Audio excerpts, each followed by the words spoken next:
Ẹ̀yin èèyàn léṣe àlàáfíà ni ẹwà gbogbo lè ń kọ́. Gist tèní òun ní pé wọ́n ní wọ́n rí Mariam ní ọ̀nà ilé Queen Naomi o, pé ní àdúgbò wọn gangan ni wọ́n ti rí i, pé kábíyèsí dẹ̀ bèrè pé kí ló lọ ṣe níbẹ̀, pé ó ní pé ṣé Queen Naomi nìkan ló ní Lekki ni. Ẹ̀yin èèyàn lé ẹ jẹ́ ká jọ gbọ́ gist yìí. Tó bá jẹ́ ìgbà àkọ́kọ́ ní tí ẹ̀ ń darapọ̀ mọ́ channel mi, èmi ọmọ yín Máṣọlá, mo kí yín káàbọ̀ sórí gist tèní gbogbo lè ń kọ́, ṣé àlàáfíà ni ẹwà.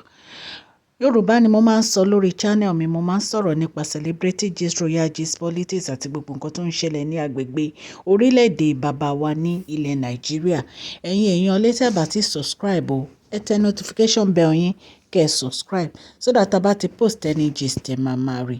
Òkè òkè lọ́lá yín á máa lọ́lá yín ò ní lọ ìsàlẹ̀ láíláí. Mo dúpẹ́ lọ́wọ́ gbogbo ẹ̀yin tí ẹ wà ní orí channel mi tẹ́ ti subscribe. Ọlọ́run Elédùmarè a máa dúró ti gbogbo yín o.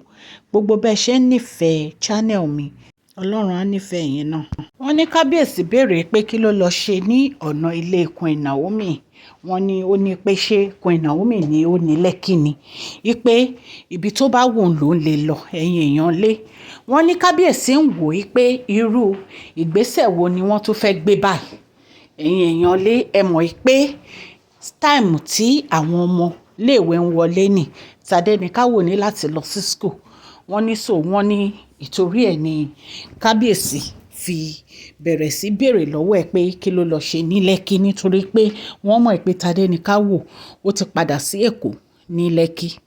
Ẹ̀yin èèyàn lé, ẹ̀yin náà mọ̀ ìgbà tí Mariam tó lọ sí school Tadéníkáwò láì sọ fún kábíyèsí, láì sọ fún anybody, tọkọ̀ ṣàdédé ní pé ó lọ síbẹ̀.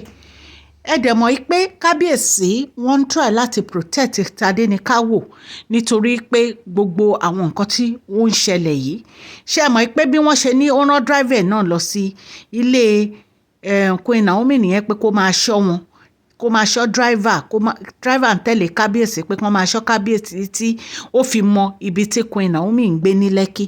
So gbogbo àwọn nǹkan báyìí kò really fi ọkàn kábíyèsí balẹ̀ lórí ọ̀rọ̀ Mariam láti máa ṣọ́ Queen Naomi kiri àti ọmọ wọn. Kábíyèsí dẹ̀ ń ṣe gbogbo nǹkan tó yẹ kán ṣe. Ṣé mọ̀ pé kábíyèsí ṣẹ̀ṣẹ̀ change security enforcement Queen Naomi ni nítorí láti protect wọn àti ọmọ wọn. Ẹ̀yin èèyàn lé, gbogbo nǹkan tó yẹ kí kábíyèsí ni kábíyèsí ti ń ṣe láti fi protect ọmọ wọn. Still yet àwọn olórí yìí wọn ò jókòó jẹ́ òṣè ni wọ́n ń ṣọ́ Queen Naomi kiri. Recently la gbọ́ pé Ronke àti Mariam wọ́n lọ sí Àkúrẹ́ láti ti lọ bẹ̀ Queen Naomi. Tán ní pé Queen Naomi rí wọn, pé bí wọ́n ṣe rí wọn náà sọ̀kalẹ̀ náà lọ wọ́n wọn pé kí náà ń wá, kí náà sọnù lọ́wọ́ wọn tó ń wá kiri. Ẹ̀yin èèyàn, kì í ṣe nǹkan kékeré ni ọ̀rọ̀ yìí, because nǹkan tí àwọn Mariam àti olórí Ronke ń wá kiri láti máa bẹ̀ Queen Naomi kiri kò yé mi rárá. And why all this? Kí ló ń wá lọ sí Lekki? Ẹ̀yin èèyàn lé, mo ní kí n sọ fún yín wípé gist yìí alleged ni. Ṣé mo ṣe máa ń sọ, mi ò bá kábíyèsí gbénu palace. Nǹkan tá a gbọ́ la ní ká torchlight sí. Nǹkan tí ò yé mi ni pé kí ló dé tó jẹ́ pé ẹ̀yin olórí yìí ẹ jókòó síbi tí kábíyèsí fi yín sí. Kí ló dé? Ṣé o ra lé sí Lekki ni Mariam ló fi ń lọ sí Lekki? Lóòótọ́ o ní kì í ṣe Queen Naomi ló ní Lekki, but kí ló dé tó jẹ́ pé ibi area ilé Queen Naomi ni wọ́n ti spot ẹ̀? Bóyá kábíyèsí track ká ẹni àmọ́, bóyá tracker wà nínú mọ́tò ẹni àmọ́, ṣùgbọ́n kí ló dé tó jẹ́ pé area ilé Queen Naomi ni wọ́n ti spot ẹ̀ pé o lọ sí area yẹn, àdúgbò wọn. Ẹ̀yin èèyàn lé, èyí ò bójú mu. Èyí ò bójú mi. Tó bá yẹ máa láwọn èèyàn ń bú yín, àwọn blogger ń bú yín, ẹ̀yin gan ẹ jókòó ara yín jẹ, ẹ jókòó ara yín síbi tí kábíyèsí fi yín sí. Ibi tí ọkọ èèyàn bá fẹ̀yàn sí lèèyàn ń jókòó sí. Èèyàn ò kí ń tojú bọ nǹkan tí ò yẹ kéèyàn tojú bọ kiri.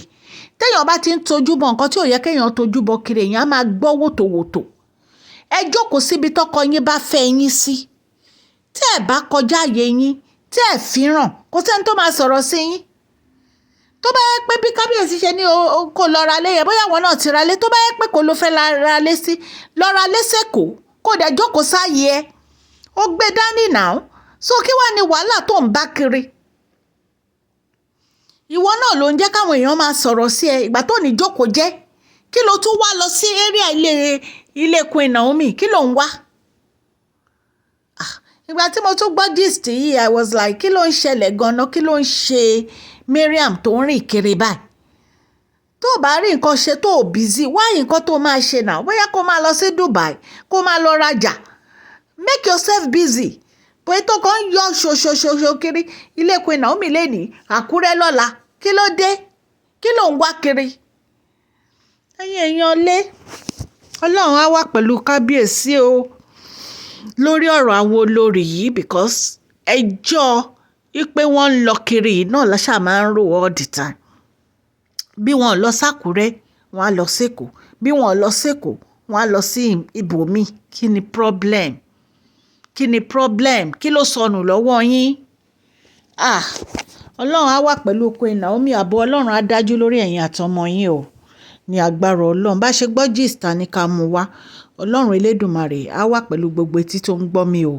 Òkè òkè lọ́lá yín á máa lọ o. Ọlá yín ò ní lọ ìsàlẹ̀ o. Ní agbára Ọlọ́run. Mo dúpẹ́ púpọ̀ bí ẹ ṣe ń support channel mi. Tẹ́ ń subscribe, tẹ́ ń like, tẹ́ ń comment. Mo appreciate gbogbo yín. Mi fi ojú pa èèyàn kankan rẹ́. Ẹ jọ̀ọ́ ẹ bá mi subscribe o. Ọlọ́run á wà pẹ̀lú gbogbo ẹ̀yin tẹ́ ń subscribe o. Mo dúpẹ́ lọ́wọ́ yín o. God bless you. Thank you so much. Please share this video, like and subscribe.